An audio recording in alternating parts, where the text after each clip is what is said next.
अस्सलाम वालेकुम। डॉक्टर हुमा चिश्ती लाहौर से, वाइस प्रेसिडेंट COH पाकिस्तान। आज जो टॉपिक है वो है हेमराइड्स या जिसे पाइल्स भी कहा जाता है। इसे हम वेरिकोसिटी ऑफ हेमराइडल वेंस भी कहते हैं, या इजी वर्ड्स में अगर बताऊं तो it is an enlargement of the haemorrhoidal veins. यानी हेमराइडल वेंस जो होती हैं वो इनलार्ज हो जाती हैं, स्वेल कर जाती हैं, उनमें इन्फ्लामेशन आ जाती है। स्फिंक्टर एनाई जो होता है उसके या स्फिंक्टर एनी कह लीजिए, उसके इनसाइड और आउटसाइड द म्यूकस मेम्ब्रेन्स की प्रॉब्लम होती है। जब एक्सटर्नल वेंस में स्वेलिंग आएगी तो इसको हम एक्सटर्नल हेमराइड कहेंगे, और जब इनसाइड द वेंस इसमें इन्वॉल्व होंगी, अंदर वाली वेंस इन्वॉल्व होंगी, तो उसे हम इंटरनल हेमराइड्स कहेंगे। अगर ये वेंस ड्यूरिंग एवैक्यूएशन बर्स्ट कर जाएं, यानी ड्यूरिंग पासिंग द स्टूल्स अगर ये बर्स्ट कर जाएं, तो इसको ब्लीडिंग पाइल्स कहते हैं, ब्लड आने लगता है। और अगर ऐसा ना हो तो इसको ब्लाइंड पाइल्स कहा जाता है। इसके अलावा इसे बिनाइन पाइल्स यानी कि ब्लाइंड पाइल्स को बिनाइन पाइल्स भी कहा जाता है, जो विदाउट ब्लड होती है। और उर्दू में हम इस डिज़ीज़ को बवासीर कहते हैं, और यूजुअली आम लफ्ज़ों में खूनी और बादी बवासीर के नाम से जानी जाती है। अब हम बात करते हैं इसके कॉजेज़ के बारे में। तो ये पोर्टल हाइपरटेंशन की वजह से होती है। पोर्टल वेंस में जब हाइपर टेंसिव कंडीशन पैदा हो जाती हैं, जिगर की ख़राबियों की वजह से ऐसा समटाइम होता है। सेकेंडली, हैबिचुअल कॉन्स्टिपेशन अगर पेशेंट को रहे तो उसकी वजह से ऐसा होता है, ख़ास तौर पर जब पर्सन स्पाइसी फूड्स बहुत ज़्यादा लेते हों या अल्कोहलिक ड्रिंक्स लेते हों, तो उसके यूज़ की वजह से ये कंडीशन डेवलप कर जाती है। थर्डली, पेल्विक डिजीज़ की वजह भी हो सकती है कि फ्रीक्वेंटली अगर प्रेगनेंसी बहुत ज़्यादा रही हो तो भी ऐसा होता है। इसके अलावा यूट्राइन डिस्प्लेसमेंट में ऐसा होता है, यानी वो फीमेल्स जिनकी यूट्रस जो है वो अपनी जगह पे नहीं होती है, उनके साथ भी ये प्रॉब्लम्स अक्सर औक़ात बन जाती है। या फिर ये है कि यूट्राइन ग्रोथ्स जो हो जाती हैं उसकी वजह से भी ऐसा होता है, कोई फाइब्राइड्स बन जाते हैं, कोई सिस्ट फॉर्मेशन हो जाती है, या ट्यूमर हो जाते हैं, तो उसकी वजह से भी हेमराइड्स या पाइल्स हो जाते हैं। अब हम बात करते हैं इसकी सिम्टम्स के बारे में। तो सिम्टम्स यूजुअली कॉमनली जो हम देखते हैं तो रेक्टल ब्लीडिंग होती है उसमें, और फ्रेश ब्लड उसमें आता है जो स्टूल पास करने के एंड पे, यानी डेफिकेशंस के एंड के ऊपर जो है ये चीज़ देखने को मिलती है। और ख़ास तौर पे कॉन्स्टिपेशन के साथ ये प्रॉब्लम होता है, यानी पेशेंट आपको कब्ज़ की भी शिकायत करता है। सेकेंडली, पेन ऑन डेफिकेशन होती है, यानी after passing the stool pain होगी पेशेंट को बहुत ज़्यादा। फिर ये कि पाइल्स जो हैं वो प्रोलैप्स कर जाते हैं, या फिर स्फिंक्टर और मसल के दरमियान में स्ट्रैंगुलेटेड हो जाते हैं। थर्डली, फिशर्स बन जाते हैं और एसोसिएटेड विद पाइल्स होता है ये सिलसिला, यानी कि पाइल्स के साथ साथ कट्स भी हो जाते हैं। और फोर्थली, एनेमिक कंडीशंस भी पैदा हो जाती हैं, because frequently passage of blood drops होते हैं पाइल्स के दौरान। ब्लीडिंग पाइल्स में ऐसा होता है कि पाइल्स में जब ब्लड आता रहता है तो एनेमिक कंडीशन पैदा हो जाती है पेशेंट्स में।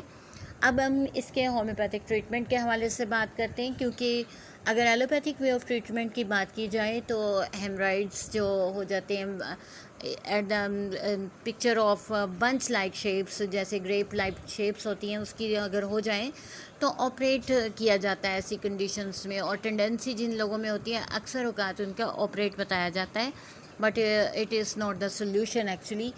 ये चीज़ें डेवलप कर जाती हैं बाद में भी। तो होम्यो में इसका बहुत ही अच्छा इलाज मौजूद है। इसकी कुछ मेडिसिन्स के बारे में मैं आपको बताती हूँ, और उनके इस्तेमाल से बहुत ही ज़्यादा अच्छे रिज़ल्ट्स देखने में मिलते हैं। जैसे एकोनाइट हमारी बहुत ही ज़्यादा फेमस मेडिसन है। इसमें क्या है कि स्फिंक्टर के साथ, स्फिंक्टर में पेन होती है, शूटिंग पेन्स होती हैं, और उसके साथ ब्लड आई अगर और एनस पे प्रेशर फील हो तो एकोनाइट मेडिसिन क्योर कर देती है। इसके अलावा एसिक्लस बहुत ज़बरदस्त मेडिसन है हमारी, जो ब्लाइंड और ब्लीडिंग पाइल्स दोनों में बहुत अच्छा काम करती है, और साथ ही साथ कॉन्स्टिपेशन को भी जो है वो ठीक कर देती है। फिर एलोज़ है जो प्रोट्रूडिंग पाइल्स में बहुत अच्छा काम करती है, जहाँ पे बंच ऑफ ग्रेप्स की तरह की अपीयरेंस होती है। और फिर अमोनियम कार्ब को देखिए कि उसमें प्रोट्रूडिंग पाइल्स हैं, और उसमें जो है ब्लड्स भी है, और डिफ़िकल्ट जो है स्टूल पास करना होता है, उसमें साथ ही साथ पेन होती है बहुत ज़्यादा, और नोटी स्टूल्स होते हैं, और इचिंग और होती है एनस में बहुत ज़्यादा। आर्सेनिक के हवाले से बात करेंगे तो आर्सेनिक में देखिएगा कि हेमराइड्स जो हैं वो ब्लूइश किस्म के होंगे, यानी पाइल्स जो हैं वो ब्लूइश अपीयरेंस के साथ होंगे, लेकिन बर्न करेंगे लाइक फायर, बिल्कुल इस तरह से हीट होगी उसमें। और लेकिन अमेजिंग बात यह है कि ये हीट से ही पेशेंट जो है वो रिलीफ भी पाता है, इसको सुकून भी आता है। कलकेरिया फ्लोर को भी इस मकसद के लिए यूज़ किया जाता है, और इसमें है कि इंटरनल और ब्लाइंड पाइल्स दोनों में, यानी ब्लीडिंग पाइल्स हों या फिर बिनाइन पाइल्स हों, दोनों में कलकेरिया फ्लोर बहुत अच्छा काम करती है।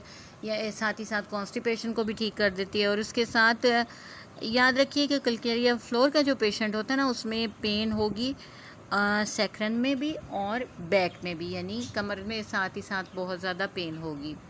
कैप्सिकम को यूज़ किया जाता है और ये ब्लीडिंग पाइल्स में यूज़ की जाती है। इसमें यह है कि स्मार्टिंग पेन्स होती हैं विद इचिंग सेंसेशंस।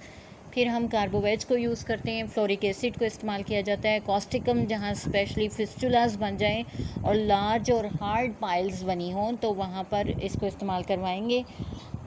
हेमामेलिस बहुत ज़बरदस्त मेडिसन है जो ब्लीडिंग पाइल्स के लिए इस्तेमाल होती है। साथ ही साथ हाइपेरिकम को भी हम यूज़ करते हैं ब्लीडिंग पाइल्स में, लेकिन इसके साथ साथ मच पेन होती है हाइपेरिकम में।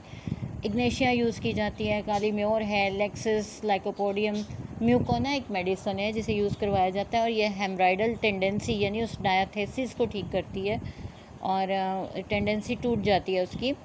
फिर ये कि म्यूरिक एसिड को यूज़ करवाया जाता है, ये स्पेशली ड्यूरिंग प्रेगनेंसी अगर हेमराइड्स हो जाएं तो इस्तेमाल करवाते हैं। नाइट्रिक एसिड बहुत अच्छी मेडिसन है जो कॉन्स्टिपेशन के साथ अगर फिशर भी बन जाए पाइल्स में तो ऐसा होता है। और नक्स को हम यूज़ करते हैं बहुत ही कामयाबी के साथ। सल्फ़र और नक्स बहुत ज़बरदस्त रिज़ल्ट्स देती हैं इस सिलसिले में। रेटिनिया एक मेडिसन है जो प्रोट्रूजन को ठीक करती है जो डायलेटेशन ऑफ वेन्स की वजह से हुई हो। तफसीली गुफ्तगू करने की कोशिश की है मैंने मेडिसिन्स के ऊपर। और याद रखिए कि ऐसे पेशेंट्स जिनको पाइल्स होती हैं उनको मुरगन किस्म की जो ग़िज़ाएँ होती हैं उनसे परहेज़ करना चाहिए। बहुत ज़्यादा बैठे रहने का जो काम होता है, या ये कि ये जो सोफ़ा के कुशन्स होते हैं, इस टाइप की जो होते हैं कुशन्स, इनके ऊपर कॉन्स्टेंटली अगर बैठे रहने का काम है तो ऑफ़िस वर्क बहुत ज़्यादा लॉन्ग ड्यूरेशन का अगर है तो ऐसे पेशेंट्स के लिए ये प्रॉब्लम हो सकता है। आप नोट करेंगे कि ये जो ड्राइवर हजरात होते हैं इनमें ये चीज़ बहुत ज़्यादा देखने में मिलती है। तो ऐसे में ये है कि नेचुरल ट्रीटमेंट के हवाले से भी आपको थोड़ा सा गाइड करती चलूँ कि ऐसे पेशेंट्स को इसबगोल का छिलका यूज़ करना चाहिए, पानी में या शरबत में यूज़ कर सकते हैं। तो ये चीज़ जो है एक तो ये कि कॉन्स्टिपेशन नहीं होने देता, फिर ये कि ब्लड के अंदर जो हीट होती है उसको बेटरमेंट उसके अंदर आती है। और बहुत सारी प्रॉब्लम होती हैं कि हमारे जो आंतों की मूवमेंट होती है उसे भी ये नॉर्मल करता है। तो इस चीज़ का यूज़ कीजिए। फिर अगर कॉन्स्टिपेशन की वजह से पाइल्स हैं तो रात में नीम गर्म दूध पी के सोए ऐसा पेशेंट, तो उसके लिए बहुत अच्छा होता है। अगर वो डायबिटिक नहीं है तो फिर शहद का साथ में इस्तेमाल किया जा सकता है, दूध में शहद डाल के अगर पिएंगे उससे भी फ़ायदा होता है। तो ये कुछ मेजर्स थे जो हम अपना के इस चीज़ से बच सकते हैं। आज के लिए इतना ही। नेक्स्ट टॉपिक तक के लिए अल्लाह हाफ़िज़।